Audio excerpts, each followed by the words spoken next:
Salam alaikum Mazoul Fillaouen. Bonjour. Aujourd'hui, je vous ai ramené quelque chose du pays. C'est le premier plat national. Celui que vous consommez tout le temps. Qu'on consomme tout le temps. Enfin, plutôt qu'on nous fait consommer tout le temps. C'est le plat national. Approchez. On va partager. Approchez, approchez encore, approchez.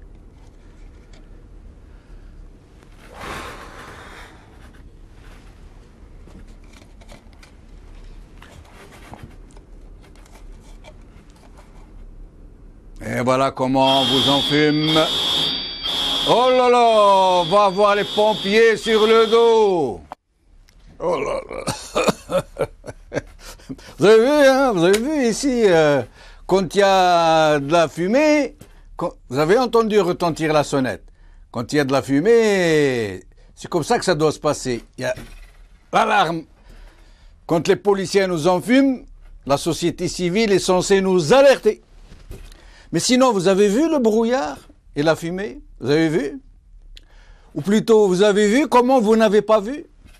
Comment on fait que vous n'y voyez rien que de l'embrouillamini? C'est comme ça qu'on nous traite. C'est comme ça qu'on nous traite depuis l'indépendance du pays. Enfin, l'indépendance, c'est vraiment trop dire. Disons, depuis le changement de colonialisme. C'est comme ça qu'on nous enfume, qu'on nous embrouille, qu'on nous gruge, qu'on nous roule dans la farine, qu'on nous farcit de mou. Vous allez me dire pourquoi je fais tout ce cirque, pour vous dire ça? Eh bien, juste pour souffler un peu sur le brouillard qui est entretenu autour de notre président fantôme. On vous a habitué à ses absences, mais vous avez quand même remarqué, encore une fois, qu'il s'est éclipsé, ou plutôt qu'on l'a éclipsé, depuis plus de 40 jours, avant qu'il ne reçoive le noshi.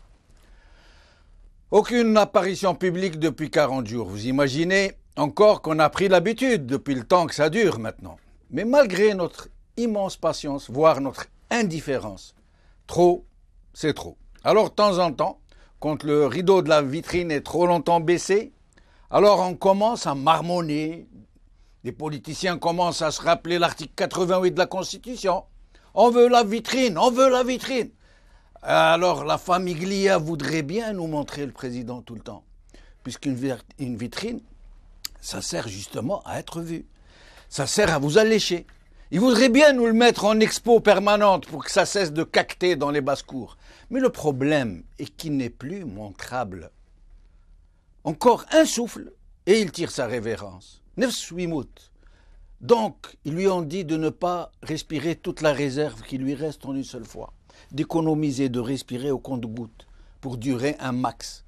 Il manquerait plus qu'il leur claque entre les doigts. Ils auraient l'air de quoi? Et comment ils feraient? Repartir pour d'autres élections? Pour mettre qui? Petit Saïd? Il lui manque encore quelques centimètres. Gros Gaïd, il a plusieurs décennies de trop. Perdre le pouvoir? Laisser les Algériens leur refaire le coup de 91? Pas question. Donc, ils ont trouvé la solution. Soufflé par les experts des Invalides. Il faut le congeler pour le faire durer. Le président vitrine, il faut le congeler. En termes médicaux, ça veut dire le plonger dans un coma artificiel. Et donc, là, ils sont à peu près sûrs qu'il ne leur filera pas entre les pattes, sauf convocation suprême. Déjà qu'il l'alimente par voie parentérale, c'est-à-dire avec des tuyaux. Comme il ne leur fait pas de caprice à demander plein de gâteaux, quand il est sous alimentation parentérale, il ne fait plus de caprice, il ne demande pas de gâteau, de la marque Gaga Toto.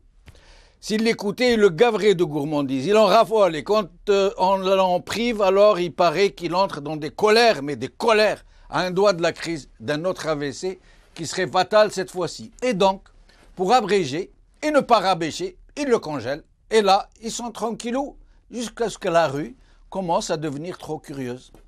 Comme cette fois-ci, après 40 jours d'absence médicalisée.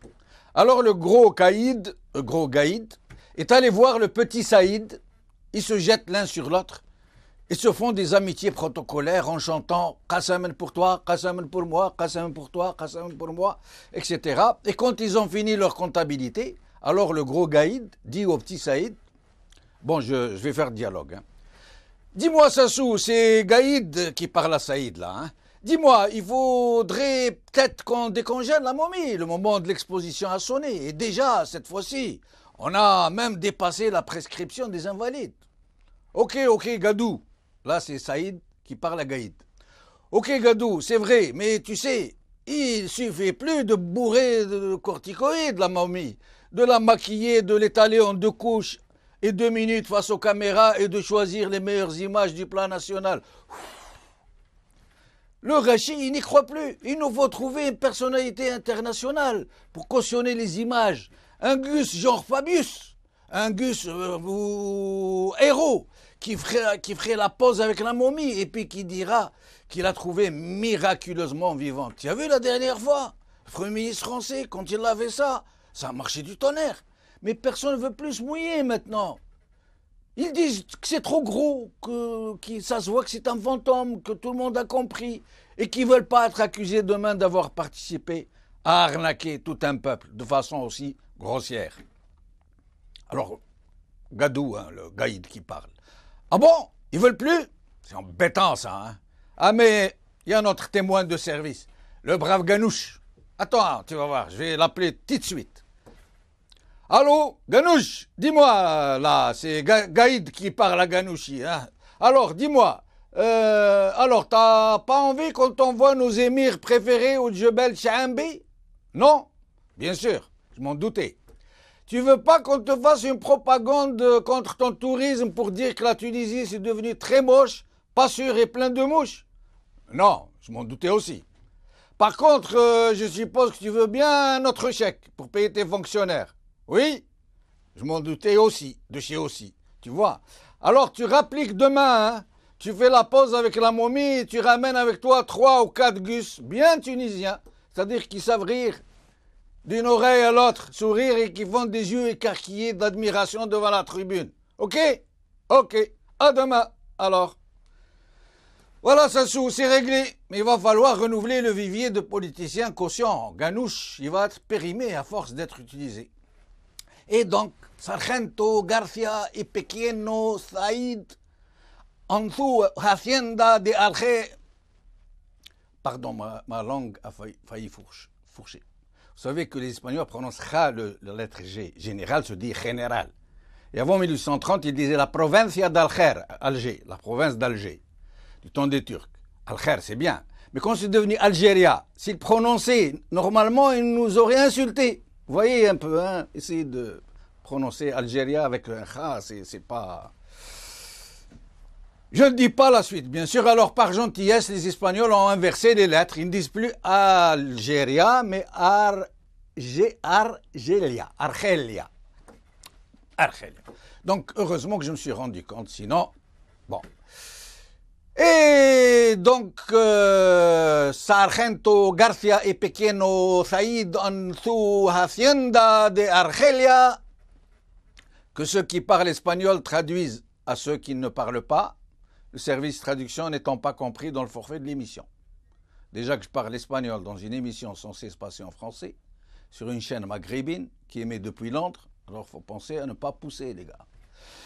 Et donc, ils nous ressortent le gars de sa congélation, de son coma artificiel, si vous voulez, ce qui revient au même, ils nous en fument, mais là où je ne comprends plus rien, là où je freine ABS dans ma tête, c'est quand je vois que ces gens, avec tous les moyens qu'ils ont, avec tout le fric dont ils disposent, ils sont même pas capables de nous servir le plat national de l'esbrouf de façon à peu près digeste, qu'on puisse l'avaler, cette couleuvre qui n'en finit plus. Non, il faut qu'ils improvisent, qu'ils nous démontrent eux-mêmes qu'ils sont des incapables de nous enfariner. Regardez la vidéo, regardez. وقد حضر اللقاء رئيس المجلس الشعبي الوطني محمد العربي ولد خليفة، الوزير الأول عبد الملك سلال، وكذا وزير الدولة مدير ديوان رئاسة الجمهورية أحمد أويحيى. رئيس مجلس الشورى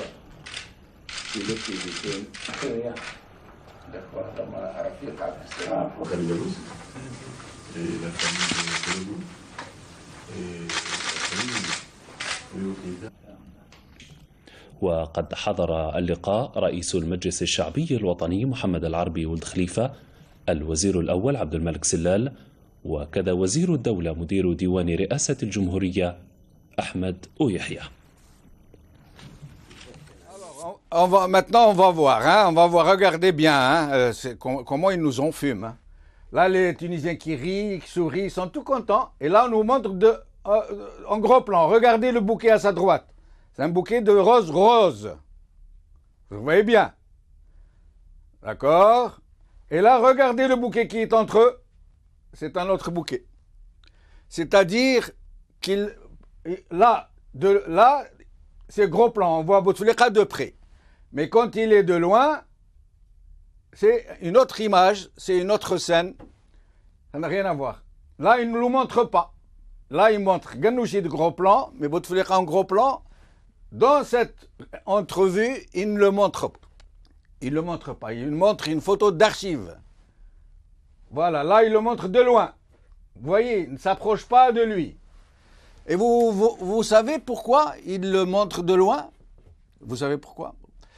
Parce que de loin, il n'est plus présentable. Il n'est plus présentable. Vu de près, notre président est complètement débranché. Ils ne peuvent même pas vous le montrer de près. Parce que c'est horrible à voir. S'ils ont préféré trafiquer l'image de cette façon de bricoleur plutôt que de nous le montrer en gros plan, c'est parce que les Algériens seraient choqués de le voir dans le véritable qui est le sien, celui d'un grand malade qui n'a que de très rares moments de lucidité, incapable de comprendre ce qui lui arrive, dont le visage est ravagé par la maladie. Ils ont revu les images, essayé de sélectionner la meilleure, mais pas possible. Il n'est plus présentable. Même sorti du congélateur, ses fusibles grillés continuent de fumer. Et personne n'a pitié de lui, pas même son propre frère. Dans ce monde-là, les cœurs sont en cuivre. Les gens qui en usent et en abusent ne se rendent pas compte que le pouvoir qu'ils croient avoir pris en totalité les a pris, eux, en totalité, dans ses serres et qu'il a extirpé l'humanité de leur âme noire. Vous avez bien vu, là. Vous avez vu comment ils ne savent même pas nous enfumer. Et eux, ils savent que vous avez vu. Et même, ils voient maintenant, même, qu'on est en train d'ouvrir les yeux des gens avec un cric de camion. Mais même avec ça, ils s'en fichent. Ils nous resserviront le plat jusqu'à l'indigestion. Peut-être même continueront-ils à se servir du malheureux invalide, même mort. Pourquoi pas, au point où ils en sont. Aujourd'hui, Monde d'Afrique, un article de Hicham Aboud. Bouteflika réapparaît un montage grotesque des décisions surprenantes. Liberté, un article de Bedjilali. Il a mis fin à ses fonctions de ministre d'État et instruit le FLN pour lui interdire toute activité partisane. Bouteflika veut enterrer Belkhadem. Mediapart, le blog de Saoudi Abdelaziz. Bouteflika signe le retour à la préhistoire politique de l'Algérie.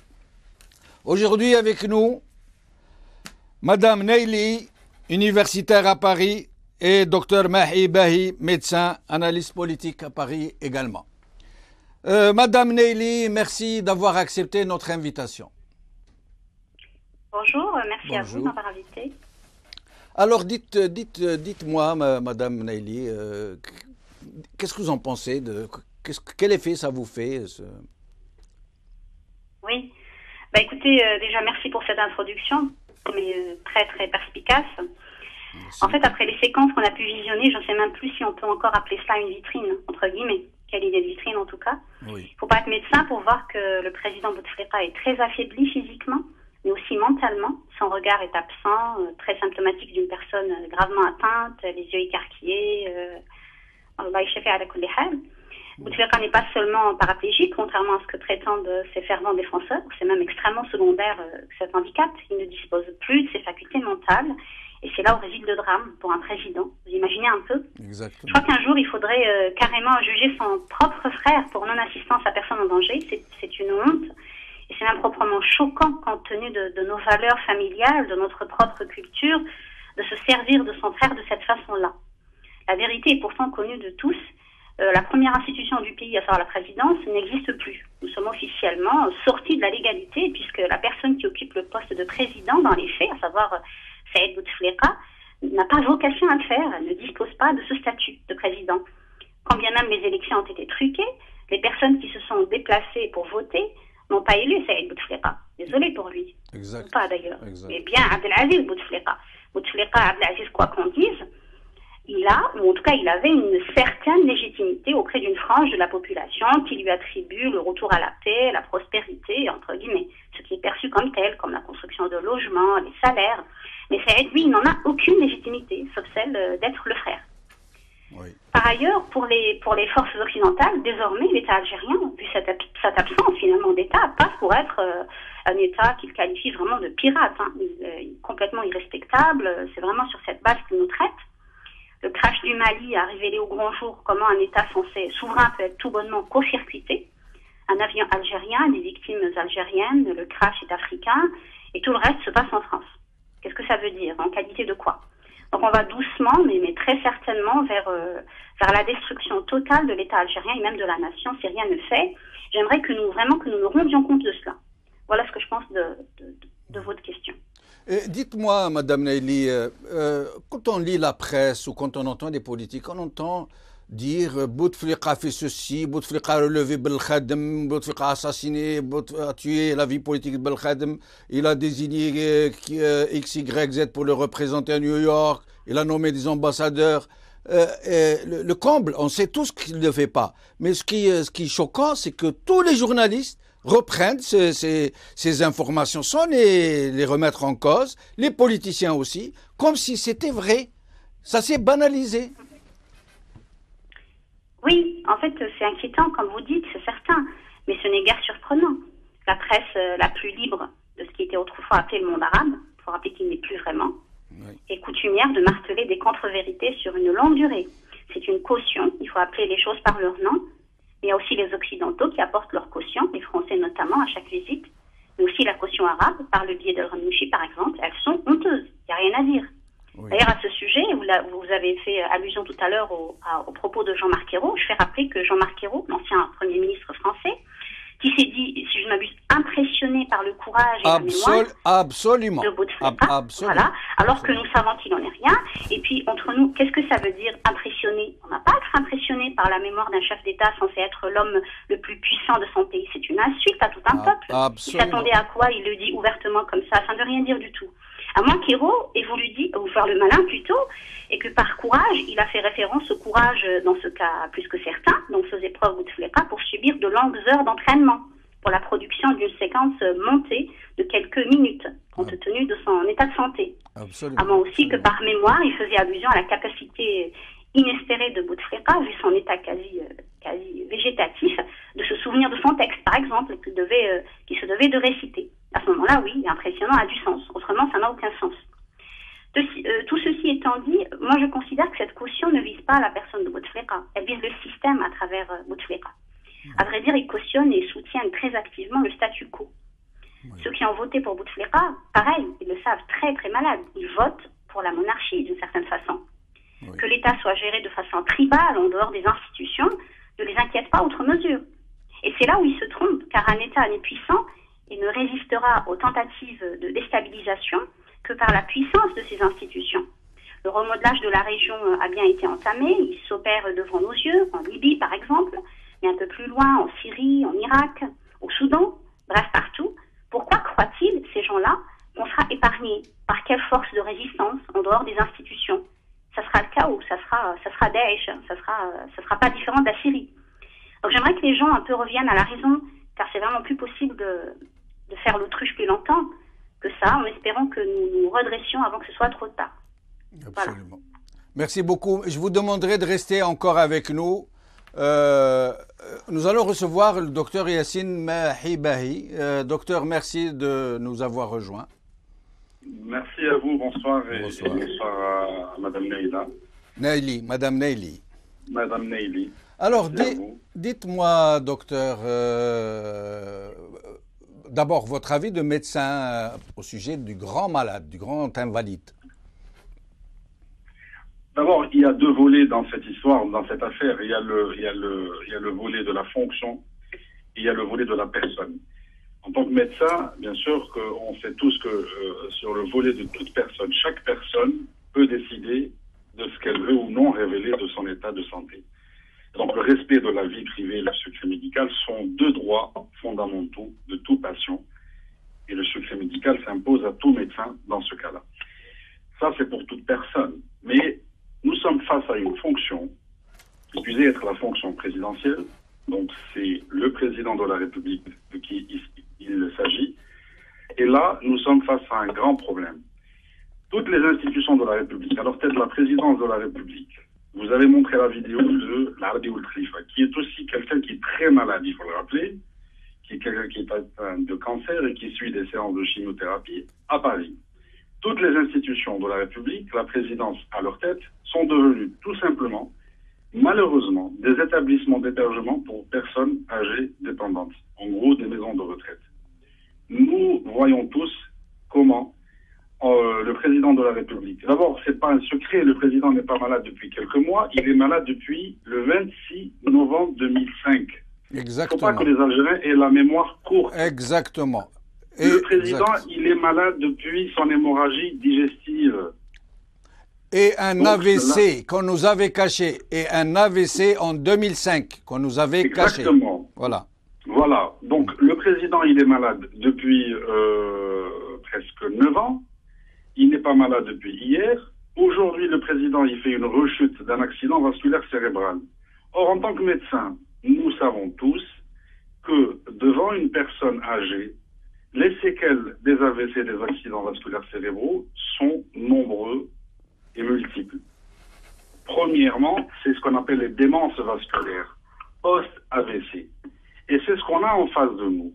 Nous avons un président de la République qui souffre d'une démence post-AVC. Et on se comporte d'une façon extrêmement perverse et dangereuse face à cette République qui est en train de naviguer à vue avec des instruments sous forme de pilotage automatique. Et ça, c'est malheureux. Maintenant, sur le secret médical, la France elle-même, Laurent Fabius, je rappelle, de cette déclaration, à la dernière évacuation urgente de M. Bouteflika, il avait dit la France préserve le secret médical. Mais oui, aujourd'hui... Oui, mais Hérault, comme vient de le souligner Mme Naili, a été complice en disant qu'il avait trouvé dans une forme exubérante, a-t-il dit. Et là, c'est grave, parce que là, c'est un cas de forfaiture. Mais la France a toujours joué un rôle hypocrite vis-à-vis de la politique algérienne, parce qu'il y a des intérêts en jeu. Il ne faut pas être dupe. Et pas seulement de raison d'État. Pas seulement de raison d'État, parce que les Algériens, les barons du régime, savent être généreux avec les copains et les coquins. Alors, justement, je reviens à votre très belle introduction, parce que ce que vous avez dit, Jamel Din, dans votre introduction, reflète la réalité du terrain de la société algérienne. Et je voudrais revenir sur le limogeage de M. Belkhadem. Et là, c'est une question fondamentale. Les journalistes. Exact. Moi, je suis scandalisé par le rôle des journalistes. Absolument. On nous passe des communiqués à longueur de journée, comme quoi M. Abdelaziz Bouteflika a limogé M. Belkhadem. Un, mensonge et faux. M. Belkhadem a été limogé par quelqu'un d'autre, en l'occurrence Saïd Bouteflika, n'a jamais été limogé par M. Abdelaziz Bouteflika, puisqu'il n'a pas la capacité physique et intellectuelle de prendre aucune décision. Exact. Deuxièmement, M. Belkhadem, il a été limogé à plusieurs reprises, à ce que je sache. Il a été remercié et il a été rappelé à plusieurs fois. Le même scénario s'est produit avec M. Bouyahia. Oui. Donc nous sommes en face de personnalités limites de la prostitution politique qui n'ont aucune valeur morale. Ils sont humiliés, ils sont limogés par un clan, le clan des Bouteflika. D'ailleurs, les images, quand on voit le président se présenter aux élections présidentielles sur sa chaise roulante avec ses neveux, ses frères, ça nous fait rappeler le film. Le parrain, Don Corleone. Exactement. Ouais. D'accord? Et avant qu'il y ait le phénomène Saïd, moi je rappelle quelque chose. Il ne faut pas que les Algériens aient la mémoire courte. Il y avait une personne omniprésente dans le clan Bouteflika. C'était la mère du président Bouteflika. L'ancien ministre de la Santé, Mourad Rejimi, oui, était le cardiologue personnel de la mère du président de la République. Et c'était la mère du président de la République qui lui a conseillé de le nommer comme ministre de la Santé. Oui, oui. Donc ça, il ne faut pas l'oublier. Donc nous sommes devant un clan dévastateur pour la République. Nous sommes devant une situation extrêmement dangereuse que les Algériens doivent le savoir. Mais docteur Yassine Mahi Bahi, c'est quand même incroyable. Les images qu'on voit, ça veut dire que ces gens, ils ne savent même pas bricoler, en fait, même pas nous enfumer. On voit que le bonhomme, ils ne peuvent même pas le prendre en gros plan parce que très vraisemblablement, il bave. Et parce que il a le visage ravagé par la maladie. Mais pourquoi qu'on m'explique, pourquoi toute cette classe politique qui se prénomme opposition, pourquoi tous ces universitaires, tous ces intellectuels qui disent activer, n'invoquent pas la nécessité d'appliquer l'article 88 de gré ou de force? Parce que là, ça devient absolument hallucinant. Il faut que cette opposition, moi je n'y crois pas d'ailleurs à cette opposition qui existe sur le terrain, parce qu'il y a un laxisme de cette opposition et des journalistes. Il faut, l'application de l'article 88, et avant l'application de l'article 88, il faut une réunion, une commission de médecins experts qui doivent nous dire la réalité de l'état de santé du président de la République. Mais docteur Mahi Bahi, c'est ça l'article 88. Le Conseil constitutionnel n'a pas l'autorité de décider de l'empêchement. Il a l'autorité de s'autosaisir pour désigner une commission de professeurs en médecine pour examiner le chef de l'État. C'est le rôle de l'opposition, puisque le Conseil constitutionnel est lui-même a été désigné par le président, par le clan du président. Oui. Nous n'avons pas d'institution légitime. Absolument. Monsieur Mourad Medelsi, je rappelle quand il était témoin dans l'affaire Al-Khalifa, devant la juge, il a bien déclaré que je n'étais pas intelligent dans une des affaires d'Al-Khalifa. Ce monsieur se retrouve président du Conseil constitutionnel. Oui. Quelle est la légitimité des institutions? Et ça, c'est le rôle de l'opposition politique et des journalistes. Moi, je n'y crois pas, parce que toutes les institutions de notre République ne représentent rien du tout, en commençant par la présidence de la République, le Parlement, le Sénat, et j'en passe. Mais ça, c'est le rôle de l'opposition. Mais il faut que l'opposition soit vraiment, ait le courage de nous dire, absolument de pouvoir nous dire de façon franche qu'aujourd'hui, nous devons appliquer l'article 88 de la Constitution. Restez avec nous, docteur Mahi Bahi, je reviens à vous pour le mot de la fin. Madame Naili, vous avez environ 2 minutes si vous souhaitez nous dire ce que vous espérez pour ce pays. On me dit que nous l'avons perdu, malheureusement. Donc, le mot de la fin vous appartient, docteur Mahi Bahi. Dites-nous d'abord ce que vous espérez qu'il se passe dans cette histoire de président fantôme, de président qu'on congèle pour qu'il reste un tant soit peu présentable. Ensuite, dites-nous ce que vous pensez de tout ça. Oui, est-ce que vous m'entendez? Oui, on vous entend très bien. Alors, comme je vous ai dit, en tant que médecin, je pense que, et en tant que personne, M. Abdelaziz Bouteflika, on lui souhaite un prompt rétablissement, mais en tant que président de la République, je pense qu'il est dans l'intérêt de tous les Algériens qui aiment ce pays de respecter cette fonction honorable et que le président, et qu'on fasse appliquer l'article 88 pour empêchement d'exercer les fonctions du président de la République.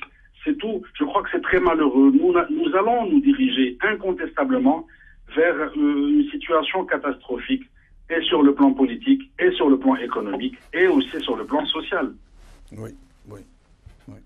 Et sinon, qu'est-ce que vous suggérez? suggère, voilà, c'est l'application de l'article 88, la destitution du président de la République.